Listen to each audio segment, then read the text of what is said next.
In the headlines, INEC launches regulations guidelines for general elections.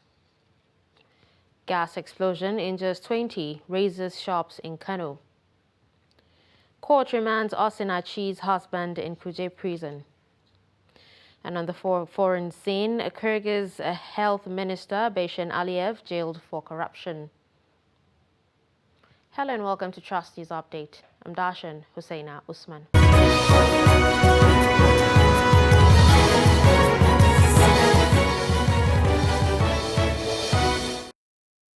Now the news in detail. The Independent National Electoral Commission has launched the regulations and guidelines for the conduct of general elections in the country. INEC Chairman Professor Mahmoud Yakubu announced this on Friday during a meeting of the Interagency Consultative Committee on Election Security at the Commission's headquarters in Abuja. According to the INEC chief, the electoral umpire has virtually concluded the planning processes of the 2023 polls 9 months ahead of the elections with the release of the regulations and guidelines and earlier publication of the Strategic Plan 2022 to 2026 and Election Project Plan 2023. He reveals that the training manual would also be presented to Nigerians in the next couple of weeks, while INEC would focus on election administration in the areas of logistics, training, voter education, technology, sensitization against vote buying, inclusivity measures, and security. Presidential aspirant and national leader of the All Progressives Congress, Asiwaju Bola Tinubu, on Thursday opened up on his role in the emergence of President Muhammadu Buhari as a president in 2015.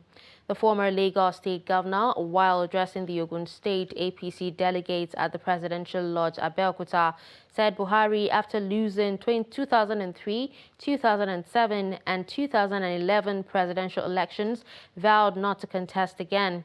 Tinubu, however, said he went to Katsina to persuade Buhari to contest and subsequently supported him to win in 2015. Tinubu also took a swipe at one of his fellow presidential aspirants in the APC, the Vice President Professor Yemi Osinbajo, saying he nominated him as Buhari's running mate. Tinubu said without him, Dakwa Abiodun would not have been elected governor of Ogun State in 2019.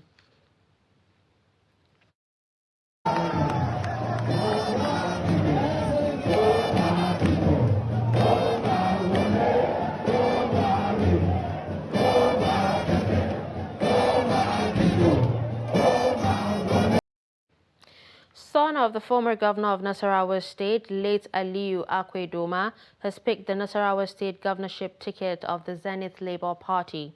Abubakar Abdullahi reports that Umaru Aliyu Akwe-Doma emerged through a voice vote. The report. The emergence of late Nasarawa State Governor's son as the LP governorship candidate followed a motion for his affirmation by Musa Ihimoga, member Doma North constituency at the Nasarawa State House of Assembly, and seconded by Mr. David Iposhi. I stand here to move the motion for the affirmation of the one and only candidate of our great party, in person of Honorable Umar Aliyu Akwe-Doma. Those in favor of this motion say aye. Aye. Say, the ayes have it.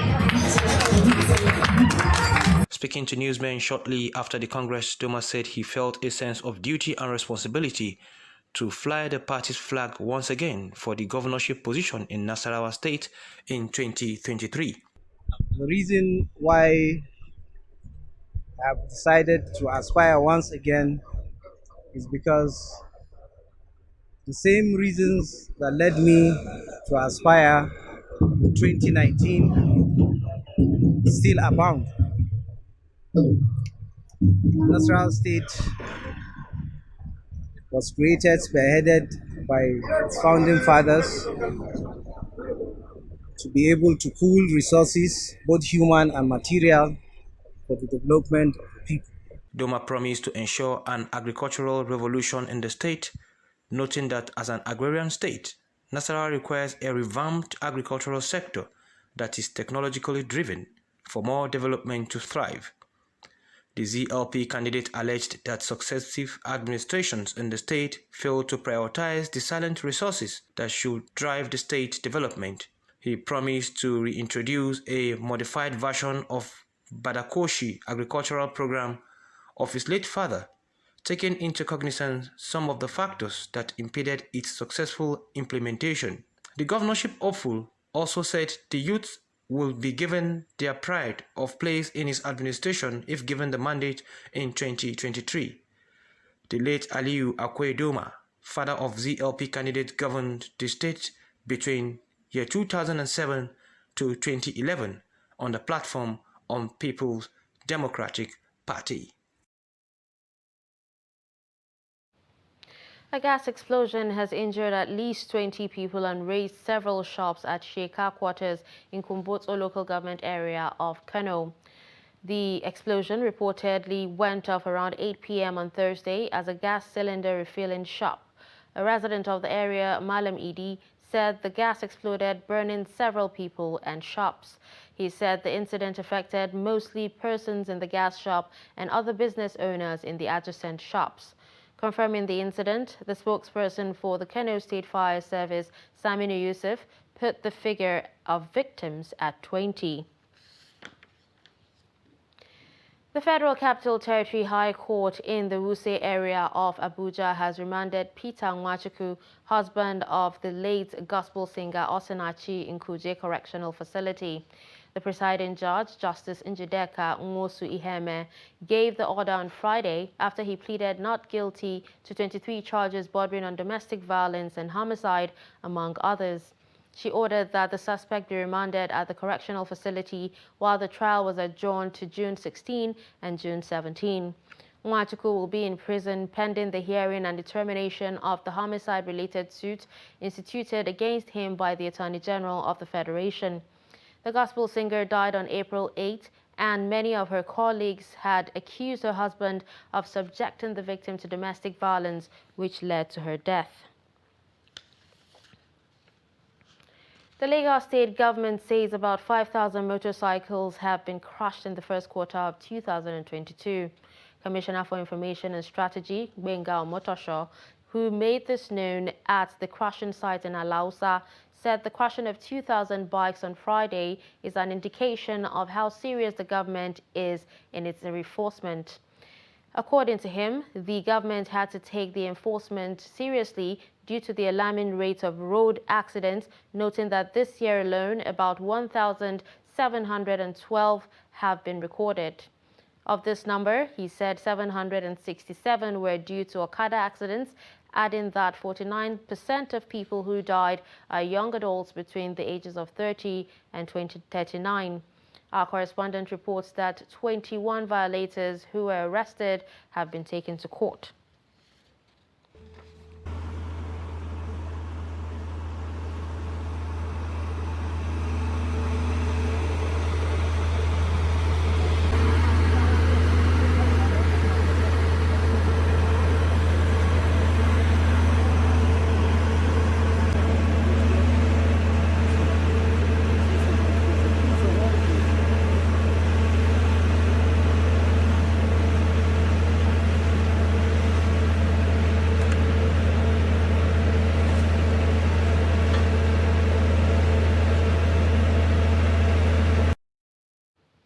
You're watching Trust News Update. Coming up after the break. Caring for the elderly. Do stay with us. To every politician, as the campaigns gain momentum and passions begin to rise, remember, the errors of your opponents do not make you a success. Do not run down your opponent and inflame passions to violence between and among your supporters. What counts is what you plan to do for the electorate and how you intend to relieve their sufferings and bring succor. Nigeria is in dire need of patriotic leaders at all levels, leaders who will make national development their priority. Concentrate on telling the electorate what you intend to do when you get into office. Focus on making your vision clear to the electorate. Don't engage in verbal abuses, fake news or speeches. Keep dealing with issues that will bring progress. You win the hearts and minds of the people by being above board, by being civil, patriotic, and showing empathy. Let's join hands to make the 2023 elections peaceful. A message from the National Orientation Agency.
Welcome back and thanks for staying with us. You're still watching Trust News Update. Let's take a look at some of our top stories. We told you that INEC launches regulations guidelines for general elections.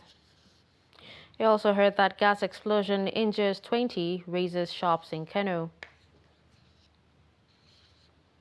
In health, the Center for Information Technology and Development, CITAD, has informed or confirmed an outbreak of monkeypox in 8 Nigerian states, including the FCT. Coordinator for the COVID-19 vaccine project, Ibrahim, says a 40-year-old patient who has an underlying medical condition has been killed by the virus. Meanwhile, the center also confirmed that there is a significant progress in reporting gender-based violence across Kano State during the month of May. Cases: Lagos 4, Bayelsa 2, Delta 2, Cross River 2, FCT 2, Kano State 2, Imo State 2, and Rivers 1. According to NCDC, of the 21 cases, death was reported in a 40-year-old patient who had underlying comorbidity and was on immunosuppressive medications. The detection of the virus ought to be an alarm for particularly the Nigeria Center for Disease Control, NCDC, and we want to, at this point, strongly call on the center, that is the NCDC, to deploy active observatory mechanism across the Federation with a view to containing further spread of the virus. Analyze the data collected for the month of May on the occurrence of gender-based violence in Kano State. In comparison with the data obtained in previous months, GBV cases are still on the increase. 85 cases were reported via our GBV application for the month, which includes sexual harassment, online harassment, sexual abuse, and wife battering. From the data obtained, we can deduce that our monitors and the general public are beginning to acknowledge the importance of reporting gender-based violence, which is an encouraging news, as this will assist us in our advocacies. The federal government says it is in the final stage of establishing agent desks in 32 MDAs to accelerate the effectively include older persons in strategic plans, programs, activities, budget lines, as well as monitoring and evaluation frameworks of the MDAs. Director General of the National Senior Citizens Center, Omokaro, disclosed this at a workshop for desk officers from 32 MDAs, as well as officers from the House Committees on Disabilities and that of Women and Social Development. The report. Organized by the National Senior Citizens Center in collaboration with the United Nations Population Fund, the workshop focused on planning and implementation aspects of MDA's mandates in relation to aging policy in Nigeria. The Director General of the Center, Nemo Mokaru, informed that this training is among other things to enhance knowledge of population aging, stem stereotypes and institutional discrimination against older people, and to enhance appreciation of the rights of older persons to inclusion in the development agenda. With the establishment of the National Senior Citizen Center as a focal agency on aging and older persons, is a coordinating, initiating, collaborating, and lobbying, and also agency. So now it is our place to do what we are doing here today, to partner with MDAs and then to ensure that all the MDAs who host these statutory mandates that intersect with our mandate really understand the issues, and to work with them to ensure that the issues are defined and can be broken down into programs that are age appropriate for older persons.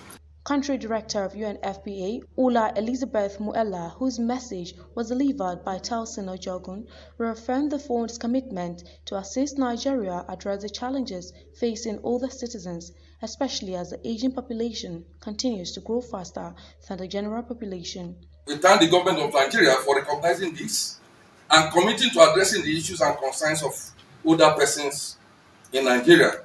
I want to emphasize UNFPA's commitment and participation in ensuring old people's continued inclusion in society, as well as in the development and implementation of policies that directly influence their well-being integrated into the society. Statistician General of the Federation and Chief Executive of the National Bureau of Statistics, Samuel Adeniran, represented by the Director, Social and General Services, Tunde Adebisi, made a case for timely, statistical and internationally acceptable data on the aging population to ensure that the right policies are implemented for older people. Reliable, timely and up-to-date data remains very essential to the formulation of good policies that will address the concerns of elderly persons in Nigeria. Consequently, the time is now for all critical stakeholders, data producer, users, supply of data, to brace up in their roles so as to put an end to burdens of the elderly. Special Advisor to the President on Humanitarian Affairs, Musa Bongudu, called for both individual and collective efforts from relevant MDAs and partnering organizations to ensure that the challenges facing older people are addressed.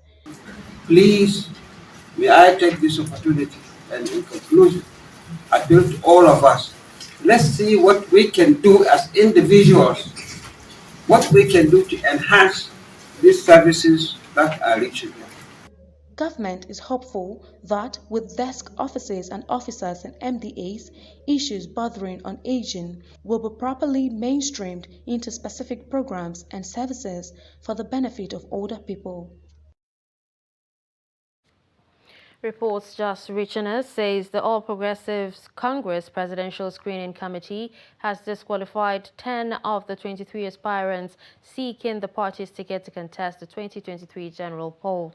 A former national chairman of the APC, Chief John Adige Oyegun, who is chairman of the screening committee, stated this while submitting the report of the screening exercise to the APC national chairman, Senator Abdullahi Adamu, on Friday in Abuja. We'll bring you details of this in our subsequent bulletin. Moving on, as the strike embarked upon by the Academic Staff Union of Universities continues, university students remain stuck at home. Ironically, despite the absence of the students, the Umar Musa Yar'Adua University Katsina has been granted approval by the National Universities Commission to run some special education programs. The Vice-Chancellor of the university, Professor Sanusi Mamman, dropped the hint while addressing journalists in his office. Abdullahi Amadi tells us more. With these approvals, Umar Musa Yar'Adua University can now admit students with special needs to study at the Department of Special Education. The Special Education Department was introduced to admit students from the School for the Blind Katsina and the School for the Deaf in Molomfaishi. This is in addition to others graduating from Polytechnic and other colleges of education. Yeah, here in Katsina, when they could graduate, not many universities are ready to accept them to come and pursue higher degree. So they are ready, they can come now school for the blind, you end up seeing them in the filling station begging when they ought to have been sponsored by somebody to come and pursue their degrees there. So we have now a place and all the equipment required to train these individuals, they are there. The Vice-Chancellor also spoke extensively on the long-awaited conversion of Federal Medical Center Katsina to a teaching hospital for students studying medicine at the university. For those who are wishing to have their children to read medicine, they should get them prepared and get extra lessons for them to come to teach them to be able to earn 200 and above in subsequent JAM examinations. Similarly, to restore the lost glory of agriculture in Katsina State, Umar Musa Yar'Adua University has established Faculty of Agriculture at Line Minister in Malumfashi local government area to encourage research and development. The international relations is a social science course. If we can have people to read this area, it will help a lot. In subsequent years, a lot of things will be done. But I want to assure the world that all the required equipment, facilities are made available in the university for people to excel in those areas. So far, we have approval to commence 14 programs.